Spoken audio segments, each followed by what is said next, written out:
అందరూ బాగున్నారా? అందరికీ నవరాత్రులు శుభాకాంక్షలు అండి. అమ్మవారికి మనము నైవేద్యంగా అల్లం గారెలు చేసుకుంటామండి. చూద్దాం రండి.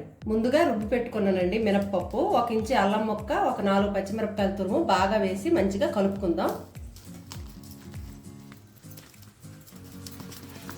మనము పిండి ఇలా ఒకే డైరెక్షన్లో బాగా కలుపు పెట్టుకున్నాం అనుకోండి, చక్కగా గారెలు అనేది చక్కగా ఉబ్బుతాయండి, చాలా బాగుంటాయి. అయితే నేను ఇప్పుడు రుచికి సరిపడా ఉప్పు కూడా ఇందులో వేసుకున్నాను. నేను అర్జెంట్ పని మీద బయటకు వెళ్ళేది ఉంది, అందుకని మీకు చెప్పలేదండి.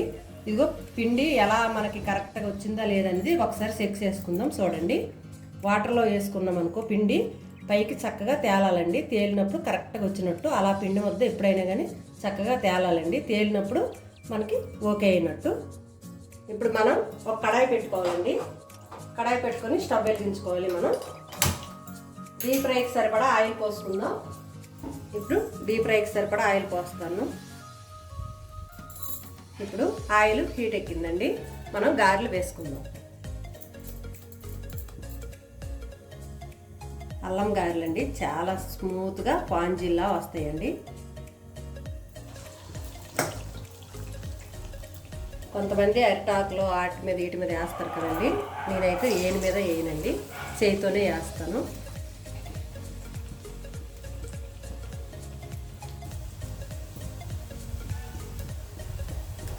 చూడండి, మనం చెయ్యి మీద కూడా వేసిన రౌండ్గా మంచిగా వస్తాయండి, పాంజీల్లాగా ఉంటాయి, చాలా పాంజీల్లాగా వస్తాయండి. నేనైతే చెయ్యి మీదే వేస్తానండి.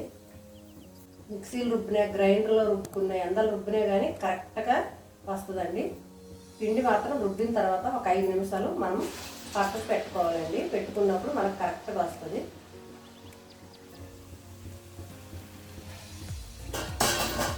అయిపోయినాయండి, మనము పిండి అంతా అయిపోయింది కదా. ఇప్పుడు మనం స్టవ్ బంద్ చేసుకుందాం. స్టవ్ బంద్ చేసుకుని సర్వింగ్ బౌల్లో తీసుకోవడమేనండి.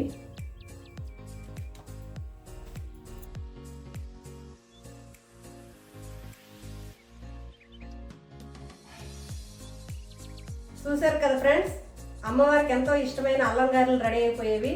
ఎలా చేసుకోవాలో చెప్పాను కదా. ఈ వీడియో కనుక నచ్చినట్టయితే లైక్ చేయండి, షేర్ చేయండి, సబ్స్క్రైబ్ చేయండి ఫ్రెండ్స్.